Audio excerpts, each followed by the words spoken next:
নারদ মুনির খুব অহংকার ছিল। নারদ মুনি নিজে ভাবতো আমি বোধহয় সব থেকে বড় ভক্ত। একদিন ভগবান কৃষ্ণ ওই অহংকারটা চূর্ণ করার জন্য নারদকে বলছে, নারদ, এই জগতে সব থেকে আমার বড় ভক্ত কে জানো? নারদ বলছে, কেন প্রভু? আমি বলছি কেন? কারণ আমি তো সব সময় তোমার নাম করি, উঠতে বসতে তোমার নাম করি, ঘুমানোর সময় তোমার নাম করি, জেগে উঠে প্রথম তোমার নাম করি, সব সময় শুধু নারায়ণ নারায়ণ কৃষ্ণ কৃষ্ণ করে যাই। তাহলে আমি ছাড়া তো আর বড় ভক্ত কেউ না। আচ্ছা নারদ, তুমি একটা কাজ করো তো, আমি তোমাকে একটা গ্লাসে করে এই জলটা দিলাম। এই জলটা ওই যে দূরে দেখতে পাচ্ছ ওই কক্ষে আমার রায়ধনী আছে। আমি মনে মনে জানতে পেরেছি আমার রায়ধনীর জল তেষ্টা পেয়েছি। নারদ, তুমি একটা কাজ করো তো, এই জলের গ্লাসটাকে নিয়ে গিয়ে ওই রায়ধনীকে তুমি দিয়ে এসো। আর ভালো করে লক্ষ্য করে রাখো, একটুও জল যেন মাটিতে না পড়ে। জল যদি মাটিতে পড়ে যায় তুমি কিন্তু পাপী হয়ে যাবে। নারদ তখন অহংকার করে বলছে, এটা কোনো ব্যাপার হলো? এখান থেকে জলটাকে কাঁচের গ্লাসে করে একটা জল দিয়েছি, নিয়ে যাব, ওখানে দিয়ে আসবো, এটা কোনো ব্যাপার হলো? দাও, তুমি আমাকে গ্লাসে করে জলটা দাও। ভগবান কি করেছে মা, একটা গ্লাসে জল, নারদমণি কি করেছে, নিচে একটা হাত দিয়েছে আর গ্লাসের উপরে একটা হাত দিয়েছে, দিয়ে সোজা হয়ে যাচ্ছে যাতে না পড়ে যায়। দেখছে এরকম করে যাতে না পড়ে যায়।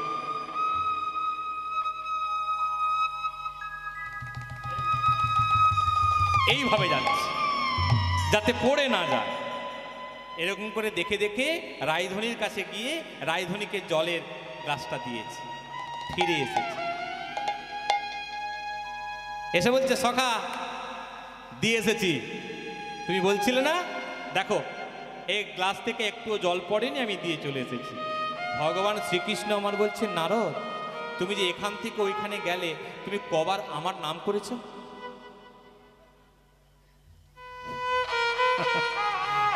বলছে, তোমার নাম? তোমার নাম তো আমি একবারও করিনি। বলছে, কেন?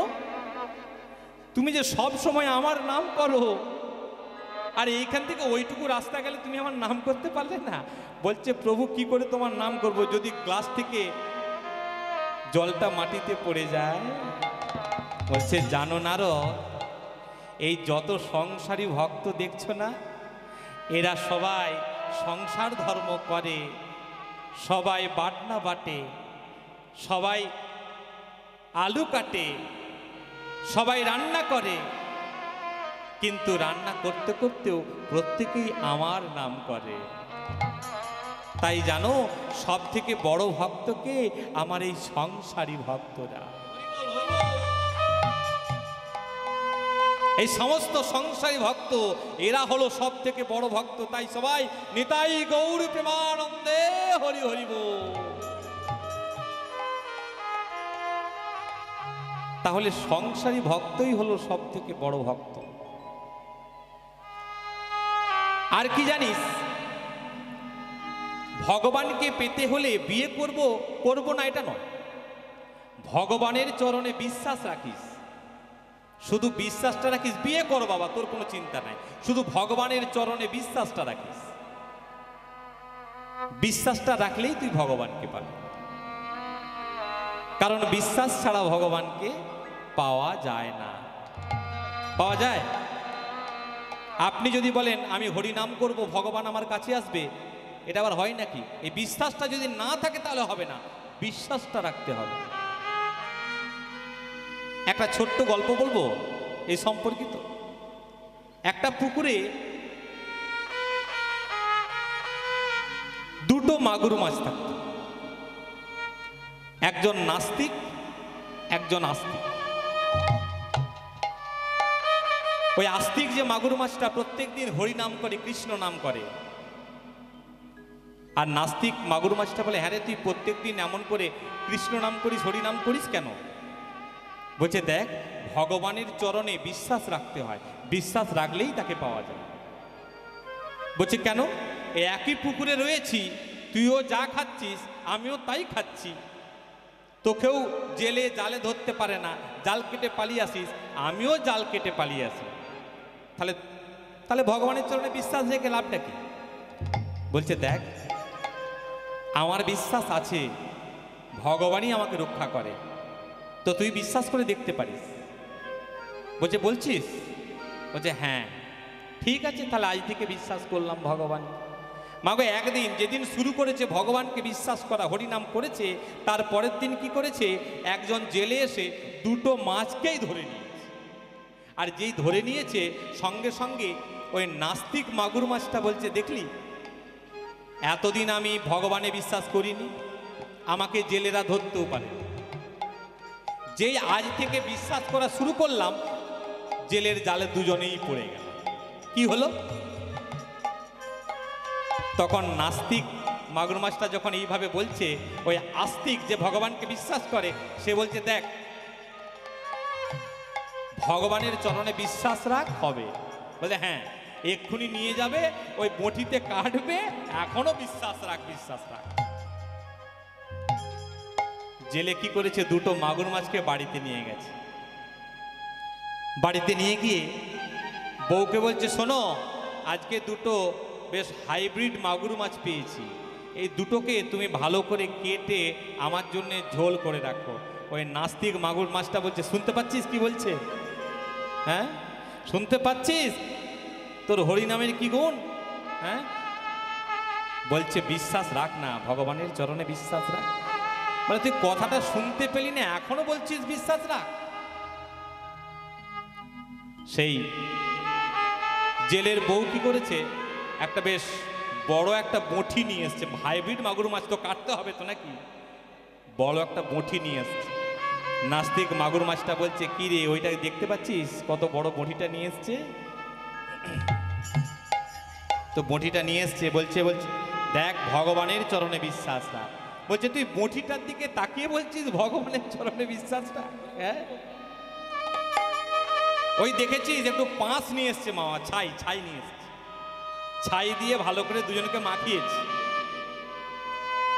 কিরে, তোকেও ছাই মাখিয়েছে, আমাকেও ছাই মাখিয়েছে, বলছে বিশ্বাস রাখ। বলে, এখনো বিশ্বাস রাখবো?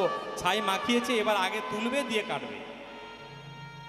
আগে তুলেছে, জানেন, নাস্তিক মাগুর মাছটাকে আগে তুলেছে, কাটবে বলে তুলেছে।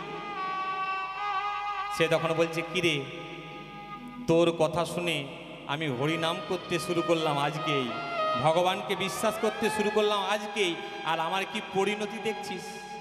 ওই জন্য লোকে বলে, বন্ধুর কথা একদম বিশ্বাস করতে না। বলছে, দেখ, ভগবানের চরণে বিশ্বাস রাখ। বলে, আরেকটু পরেই আমাকে কেটে দেবে, আমার লাল রক্তটা ফিনকি দিয়ে বেরোবে, আর তুই এখন বলছিস বিশ্বাস রাখ না? হ্যাঁ মাগো, মাছটাকে যেই মাত্র সেই বঁটিতে ধরতে গেছে, সঙ্গে সঙ্গে জেলে ডাক দিয়েছে, ওগো শুনছো? কি হলো? তুমি কি মাছগুলোকে কেটে ফেলেছো? না, কাটিনি, পাঁচ মাখিয়েছি, অর্ধেক মেরেছি। ও মাগুর মাছ, অর্ধেক মারলে কিচ্ছু হবে না। শোনো শোনো, ওই গ্রামে রাজা খবর দিয়েছে, একটা নতুন পুকুর খুঁড়েছে, যদি দুটো মাগুর মাছ দিই, তিনি অনেক অর্থ দেবে আমাদেরকে অনেক অর্থ দেবে। তুমি মাগুর মাছটা কাটোনি তো? বলছে, না, কাটিনি। মাগো, সেই দুটো মাগুর মাছকে, সে অর্ধমৃত মাগুর মাছ দুটোকে কি করেছে, ওই রাজাকে দান করেছে। রাজা তার পুকুরে ছেড়ে দিয়েছে, আর বলছে, শুনে রাখো, এই দুটো মাগুর মাছকে কোনো জেলে কোনোদিন যেন তার জালে না ধরে। কি বুঝলেন মা? মৃত্যু পর্যন্ত, জীবনের শেষ বিন্দু পর্যন্ত ভগবানের চরণে বিশ্বাস রাখুন, তাহলেই ভগবানকে পাবেন। তাই বাসুদেবের কাকু বলছে, শোন, শুধু বিশ্বাসটা রাখ, আর বিয়ে করতে অসুবিধে নেই। বলছে, কাকু, তুমি কৃপা করে আমাকে সংসার বন্ধনে আবদ্ধ করো না, তুমি যাই করো, আমি মোটেই সংসার করব না। না তোকে তো আমি বললাম আর সংসার করব না, সংসার করব না, দুদিন বিয়ে দেবো, দুদিন পর ঘরের সকালবেলা থেকে ঘরে শুধু দরজা বন্ধ করে দেব, বিয়ে করব না। শোন, সামনের লগ্নতেই তোর বিয়ে দেব। কি করেছে? ওগো শুভ দিনে শুভক্ষণে বিবাহ হইল, শুভ দিনে শুভক্ষণে বিবাহ হইল, শুভ দিনে শুভক্ষণে বিবাহ করিল। আজ আনন্দেতে কাদম্বিনী ঘরেতে আসিল, আজি আনন্দেতে কাদম্বিনী ঘরেতে আসিল, আজ আনন্দেতে কাদম্বিনী ঘরেতে আইল, আজি আনন্দেতে কাদম্বিনী ঘরেতে আসিল, তাদের আনন্দ আর ধরে না রে, আনন্দ আর ধরে না রে, তাদের আনন্দ আর ধরে না রে, আনন্দ আর ধরে না রে, তারা যুগলে যুগল পেল আনন্দ আর ধরে না রে, তার যুগলের দর্শন পেল আনন্দ আর ধরে না রে, তারা যুগল যুগল পেল। হরিবল হরিবল হরিবল।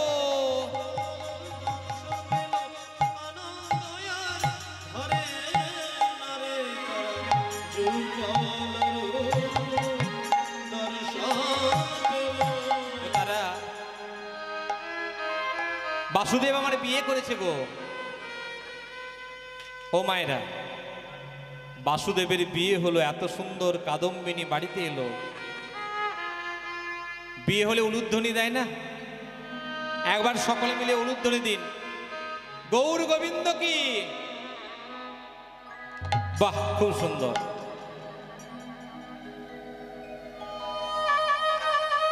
খুব সুন্দর। মাগো, উলুধ্বনি শুনলে সত্যি ভগবান আমার মনটা ভরে যায়। এই দীক্ষিত মুখের যে উলুধ্বনি, দীক্ষিত মুখ মানে কি? যাদের দীক্ষা হয়েছে। অবশ্যই যাদের দীক্ষা হয়নি হরে কৃষ্ণ নাম বললেই হয়, কিন্তু যাদের দীক্ষা হয়েছে সেই দীক্ষিত মুখের যে উলুধ্বনি, সেটা ভগবানের যে নাম, সেই নামের সমান। দীক্ষা মানে নিতেই হয়। কেন জানেন? আমাদের যে দেহটা, এই দেহটা তখনই ভগবানের সেবায় লাগায় যখন আমরা দীক্ষা নিই। একদিন স্বামী বিবেকানন্দ শ্রী রামকৃষ্ণ পরমহংসদেবকে বলছে, ঠাকুর তুমি যে বলছো দীক্ষা নিতে, বলে দীক্ষা না নিলে কি ভগবানকে পাওয়া যায় না? বলছে তুই কি দীক্ষা না নিয়ে ভগবানকে পেতে চাস? বলছে হ্যাঁ। বলছে ওই গঙ্গায় একটা কি যাচ্ছে বলতো? বলে কেন? একটা নৌকা যাচ্ছে। ওর আগে কি যাচ্ছে বলতো? বলছে একটা বোট যাচ্ছে, যেগুলো ইঞ্জিনে চলে। বলছে আচ্ছা বলতো, ওই যে ইঞ্জিনে চলে ওই যে বোটটা, ওতে করে 10 কিমি যেতে কত ঘন্টা সময় লাগবে? 10 কিমি যেতে কতক্ষণ লাগবে? 1 ঘন্টা লাগবে। আচ্ছা বলতো, ওই যে একটা মাঝি দেখছি কত কষ্ট করে নৌকাটা চালাচ্ছে, ওই হাত দিয়ে যে নৌকাটা চালাচ্ছে দাঁড় দিয়ে, ওতে করে 10 কিমি যেতে কত সময় লাগবে? বলছে ঠাকুর ওই জন্য সবাই তোমাকে পাগলা বলে। বলে কেন? সহজ হিসাব, ওতে নাই নাই করে তোমার অন্তত 6 থেকে 8 ঘন্টা লাগবে। বলছে আচ্ছা এবার বলতো, ওই যে বোটটা যাচ্ছে ওই বোটের পিছনে যদি একটা দড়ি দিয়ে ওই নৌকাটাকে বেঁধে দেওয়া যায়, ওই নৌকাটার কতক্ষণ সময় লাগবে? বলছে কেন ঠাকুর, তুমি এইটুকু অঙ্কও জানো না, তুমি কি মূর্খ? বলছে তুই বল না। বলছে বোটটার 1 ঘন্টা লাগে, ওর 1 ঘন্টা লাগবে। বলছে দেখ, গুরুদেবের যে দেহ, গুরুদেবের যে মন, সে আগে থেকেই ভগবানের চরণে অর্পণ করা আছে। আর আমরা সবাই কি করি, আমাদের দেহটাকে ওই দীক্ষার দ্বারা যদি গুরুদেবের সঙ্গে যুক্ত করে দিই, তাহলে ওই গুরুদেব যখন ভগবান শ্রীকৃষ্ণের চরণ লাভ করবে, তখন আমরা ভক্ত, আমরাও ভগবানের চরণ লাভ করব। মা হরি হরি বল, হরি বল। তাই মা সকলেই দীক্ষা মন্ত্র নেবেন। দীক্ষা ছাড়া এই দেহটা হচ্ছে পশুর তুল্য, এই দেহটার কোনো দাম নেই। একদিন শ্রীকৃষ্ণ অর্জুনকে নিয়ে যখন বেরিয়েছে, হঠাৎ লক্ষ্য করছে দূরে একটা মৃতদেহকে একটা শৃগাল শুঁকে দিচ্ছে। তখন অর্জুন বলছে সখা, ওই শৃগালটা মৃতদেহটাকে শুঁকে দেখছে, দেখো খাচ্ছে না। বলছে দেখো, ওই শৃগালটা প্রথমে মৃতদেহের চরণগুলোকে শুকলো, তারপরে মাথাটা নাড়ল। কেন? কৃষ্ণ বলছে তারপরে কি দেখলে? বলছে তারপরে দেখলাম ওই শৃগালটা ওই মৃতদেহটার হাত দুটোর কাছে গেল, হাত দুটোর কাছে গিয়ে আবার শুকলো, দিয়ে আবার মাথা নাড়ল। বলছে তারপরে কি দেখলি? বলছে তারপরে দেখলাম ওই শৃগালটা ওই মৃতদেহটার মুখটার কাছে গেল, মুখে গিয়ে মুখটাকে গিয়ে শুকলো, দিয়েও মাথা নাড়ল। বলছে তারপরে কি দেখলে? তারপরে দেখলাম শৃগালটা ওই মৃতদেহটার দুটো কর্ণের কাছে গেল, কর্ণের কাছে গিয়েও মাথা নাড়ল, দিয়ে মাথাটা নেড়ে পালিয়ে এলো, খেলো না। কেন? শ্রীকৃষ্ণ আমার বলছে জানো অর্জুন, ওই শৃগালটা ওই মৃতদেহটার চরণ দুটোর কাছে গিয়ে প্রথমে চরণ দুটোকে স্পর্শ করেছে, শুঁকেছে, দেখেছে এই যে মৃতদেহটা এই যখন মানুষ ছিল তখন কোনোদিন কোনো তীর্থে কোনো ভগবানের স্থানে গমন করেনি, কোনো মন্দিরে যায়নি, তাই মাথাটা নেড়েছে। আবার তারপরে গিয়ে কোথায় গেছে? দুটো হাতের কাছে, হাতের কাছে গিয়ে কি করেছে? হাত দুটোকে শুকেছে, স্পর্শ করেছে, মাথা নেড়েছে। অর্থাৎ ও যখন মানুষ ছিল তখন ভগবানের চরণে কোনোদিন পূজা অঞ্জলিও দেয়নি। তারপরে গেছে কোথায়? ওর মুখমণ্ডল, মুখের কাছে গিয়ে শুকেছে, তারপরে মাথা নেড়েছে। কেন?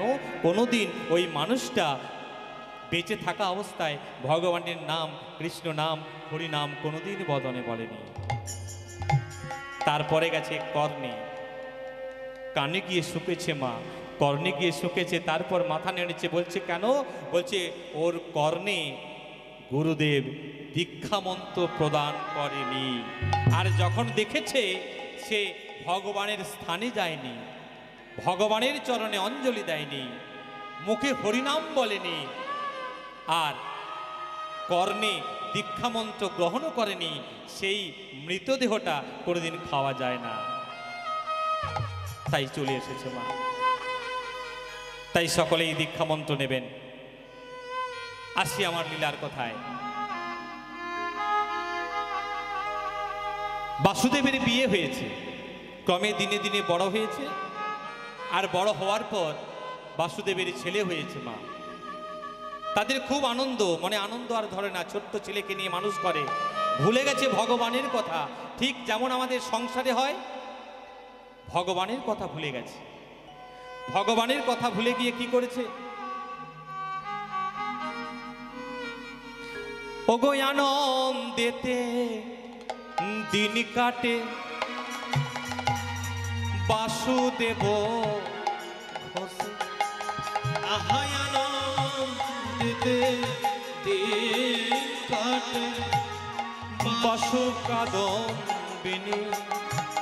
ওগো আনন্দেতে দিন কাটায় বাসু কাদম্বিনী।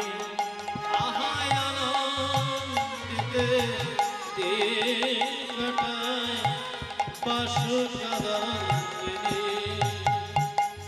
আরে কিছুদিনে পুত্র এলো তাদের কোলো আলো করি। আজ কিছু দিনে পুত্র এলো কোলো এলো করে।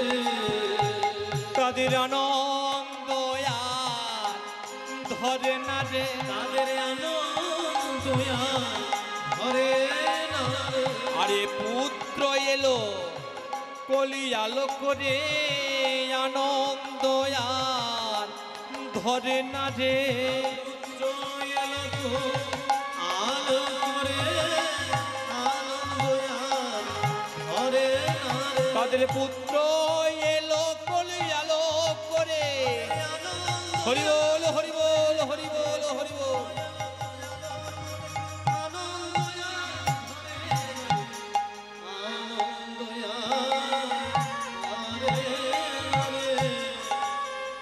মা গো আস্তে আস্তে যখন বিয়ে হয়েছেন মা সঙ্গে সঙ্গে কি করেছে বাসুদেব আস্তে আস্তে ভগবান থেকে দূরে চলে যাচ্ছে। যখন আস্তে আস্তে ভগবান থেকে দূরে চলে যাচ্ছে ভগবান আমার মনে মনে বলছে বাসু এতদিন তুই আমার নাম করতিস হরি নাম করতিস কৃষ্ণ নাম করতিস আজ তুই স্ত্রীকে পেয়ে আমাকে ভুলে গেলি। তোকে স্ত্রী দিলাম পুত্র দিলাম আজ তুই আমাকে ভুলে গেলি। আরে ঠিক আছে আজ থেকে আমি তোর অঙ্গে প্রদান করলাম গলিত কুষ্ঠ।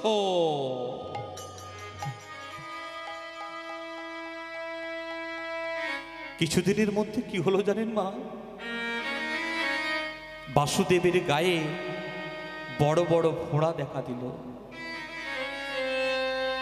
বড় বড় যখন ফোঁড়া দেখা দিয়েছে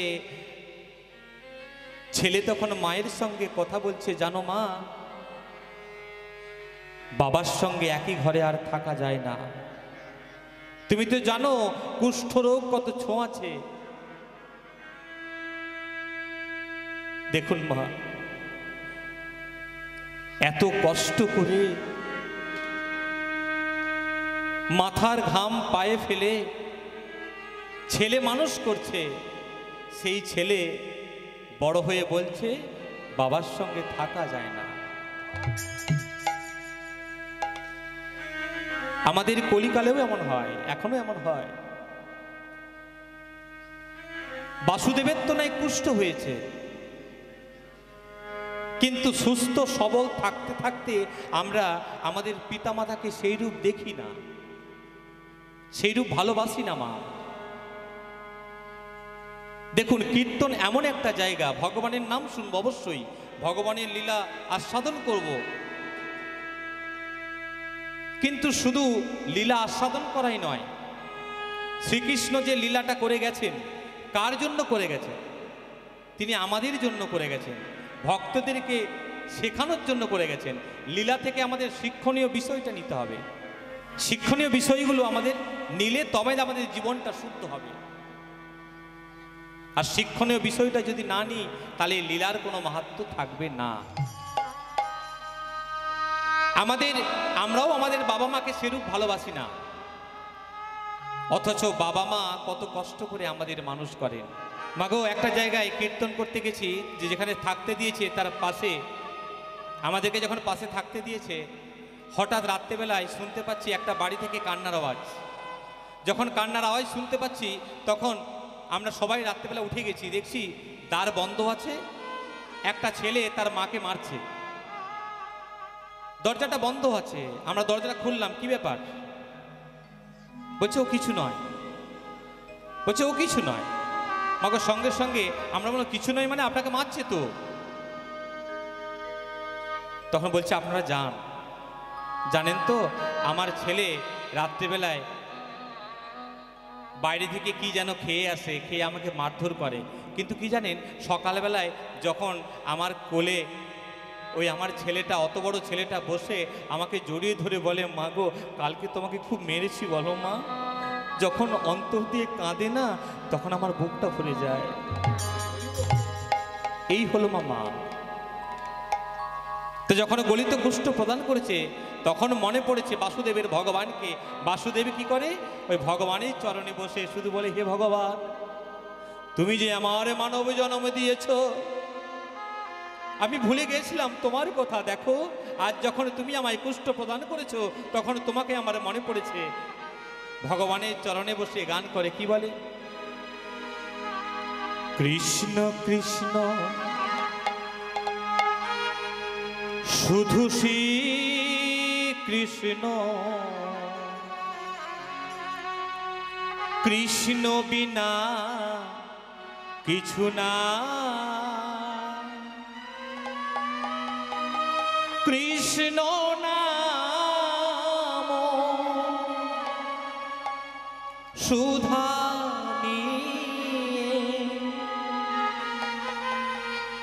কৃষ্ণের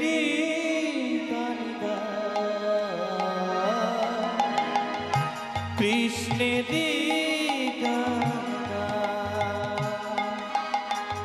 কৃষ্ণ কৃষ্ণ শুধু শ্রী কৃষ্ণ বিনা কিছু নাই, কৃষ্ণ নামে শুভনে কৃষ্ণের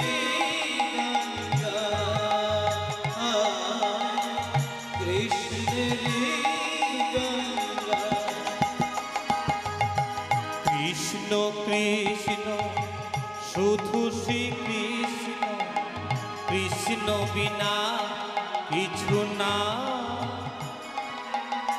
কৃষ্ণ নাম সুধানি কৃষ্ণের গান গায়, কৃষ্ণের গান গায়।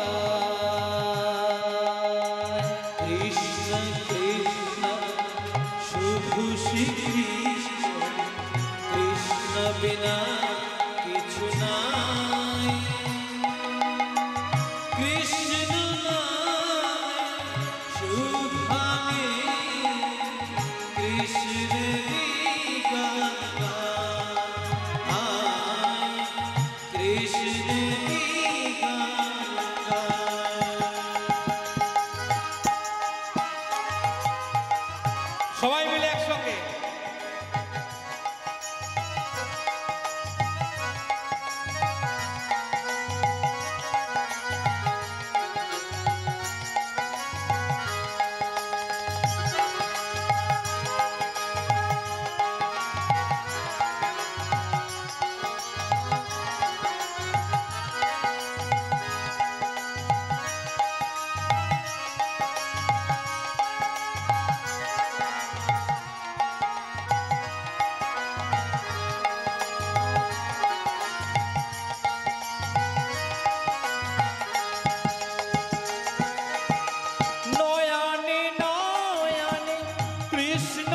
রূপ শয়নে স্বপনে হেরি,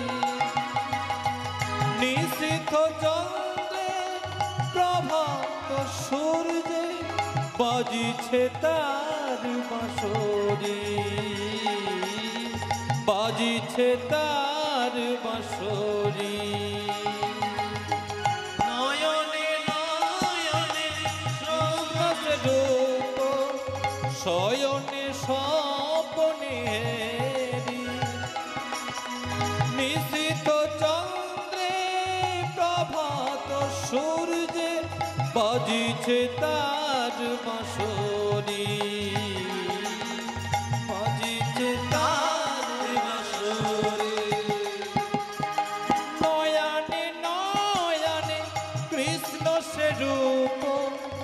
শয়নে স্বপনে হেরি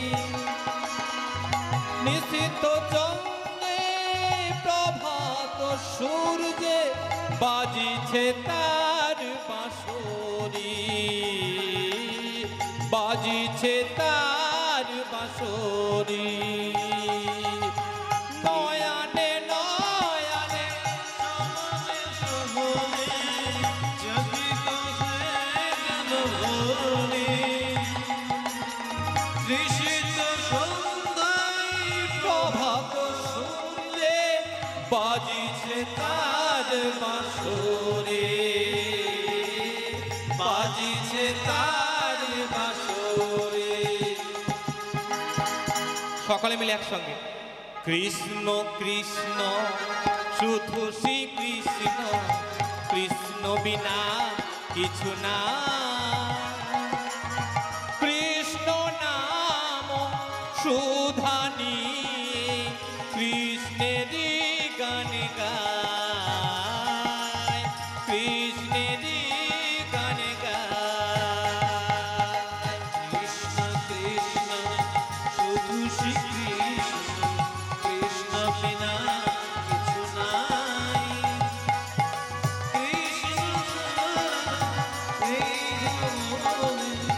কৃষ্ণেরই গান গায়, কৃষ্ণেরই গান গায়। কৃষ্ণ কৃষ্ণ শুধু শ্রী কৃষ্ণ, কৃষ্ণ বিনা কিছু নাই।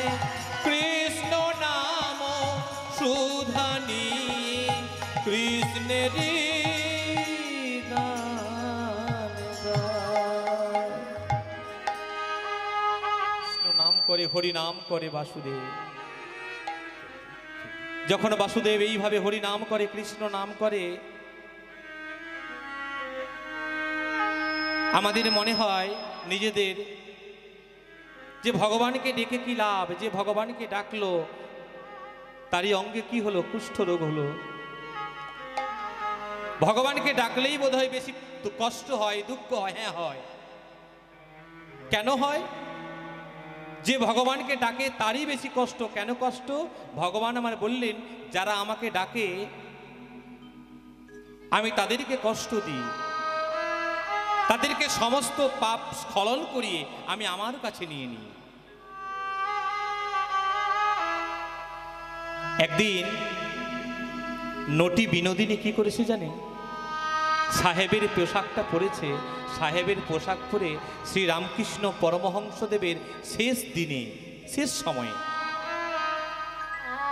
রামকৃষ্ণ পরমহংসদেবের কাছে গেছে। মা কাছে গিয়ে যখন বসেছে, তখন ঠাকুর রামকৃষ্ণ পরমহংসদেব বলছে, কে রে, কে রে? আমার আমার চৈতন্য এসেছিস? আমার নিমাই এসেছিস? ঠাকুর, তুমি আমায় চিনলে কি করে? আমি তো সাহেবের পোশাক পরে এসেছি। ওরে মা, শেষের দিনে কেউ যদি গোবিন্দকে চিনতে না পারে, শেষের দিনে কেউ যদি চৈতন্যকে চিনতে না পারে, তার যে মানব জীবন সার্থক হয় না রে। কাঁদতে কাঁদতে তখন নটি বিনোদিনী বলছে, ঠাকুর, যে মুখে তুমি এত হরিনাম বললে, যে মুখে কৃষ্ণ নাম বললে, যে মুখে এত কালী মায়ের নাম বললে ঠাকুর, সেই মুখে, সেই গলদেশে কেন ক্যান্সার হলো ঠাকুর? রামকৃষ্ণ পরমহংসদেব তখন নটি বিনোদিনীর মাথায় হাতটা বুলিয়ে দিতে দিতে বলছে, জানিস মা, এই এই গলায় ক্যান্সারটা আছে বলে আমি ভগবানকে ডাকার সুযোগটা পেয়ে গেছি। কি মূল্যবান কথা বললো দেখুন মা। আমরা সহজে ভগবানকে ডাকি না, সহজে গোবিন্দ বলে মনটা আমাদের কাঁদে না, কিন্তু কখন কাঁদে? শেষের দিনে। শেষের দিনে আর কেউ নয়, শেষের দিনে একমাত্র সঙ্গী হলো কে? ভগবান গোবিন্দ। রে মা, আজ এই গলদেশে ক্যান্সারটা আছে বলে আমি তো ডাকার সুযোগটা পেয়ে গেলাম। দেখেছেন মা, এত কালী মায়ের নাম করত, তবুও দেখুন তার গলদেশে ক্যান্সার হয়েছে। তাহলে চিন্তা করবেন না, যত দুঃখ কষ্ট হবে কলিযুগে, আমাদের যত দুঃখ হবে কষ্ট হবে, তত আমরা ভগবানকে ডাকবো। তাই কোনো চিন্তা করবেন না। তাই বাসুদেবের যে কুষ্ঠ হয়েছে, আমাদের কোনো চিন্তা করে লাভ নেই যে এত হরিনাম করলো কেন কুষ্ঠ হলো কেন। ভগবান আমার বললেন, যে করে আমার আশ আমি তার করি সর্বনাশ। তবু যদি না ছাড়ে আমার পাশ, তারপর আমি হই তার দাসানুদাস। অর্থাৎ যে করে আমার আশ, যে আমাকে ডাকে, আমি তার করি সর্বনাশ, আমি তার সর্বনাশ করি। তবু যদি না ছাড়ে আমার পাশ, আমি তার দুঃখ দিই, কষ্ট দিই। কেন? আমি তার পরীক্ষা নিই। ভগবান, তুমি এত পরীক্ষা নাও কেন? সব সময় শুনি ভগবান পরীক্ষা নিচ্ছে। ও মা, একটা 30 টাকা দিয়ে মাটির হাঁড়ি কিনতে যাব, সেই মাটির হাঁড়িটা 30 টাকা দাম, তবুও তাকে কতবার তুলে টং টং করে বাজিয়ে দেখি, কেন? ওই হাঁড়িটা ফাটা আছে কিনা। তাই ভগবান এত সুন্দর যে দেহটা দিয়েছে মা, একবার বাজিয়ে দেখবেন না ওই দেহটা নিয়ে আমরা সঠিক কার্য করছি কিনা। তাই ভগবান দুঃখ কষ্ট দেয়। বাসুদেব বিপ্রকে এইভাবে দুঃখ কষ্ট দিচ্ছে। যখন দুঃখ কষ্ট দিচ্ছে মা, ভগবানের চরণে কেঁদে কেঁদে বলছে, হে গোবিন্দ, বলো না আমি তোমার চরণে কি অপরাধ করেছি? তুমি আমাকে এমন গলিত কুষ্ঠ দিয়েছ কেন?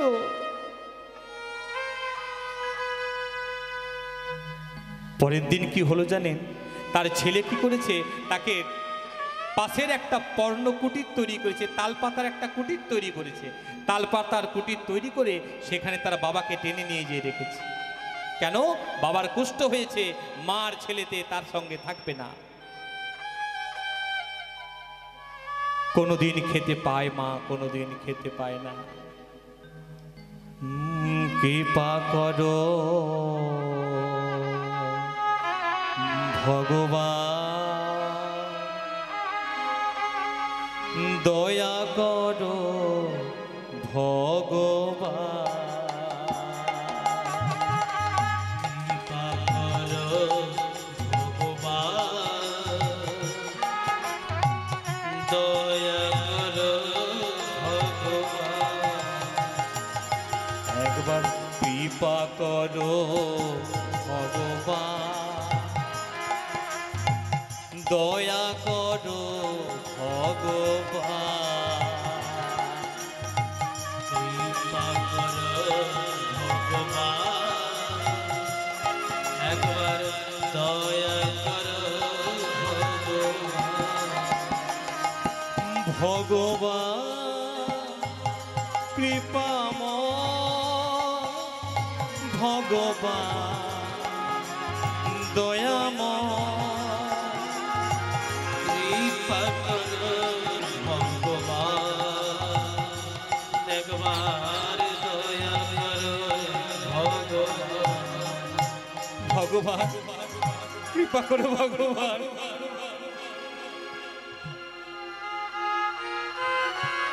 বলো না আমার কি দয়া হবে না? প্রত্যেক দিন কাঁদে।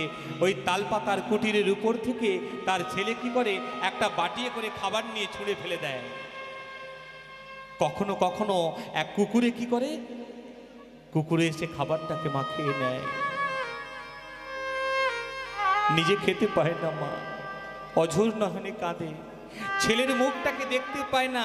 একজন ছেলে খাবার দিতে এসেছে, বলছে, বাবু, এই বাবু, কি বলছো বাবু? একবার তোর মুখটা আমায় দেখাবি বাবা? কেন জানিস তো, আজ কতদিন হয়ে গেল তোর মুখটা আমি দেখিনি।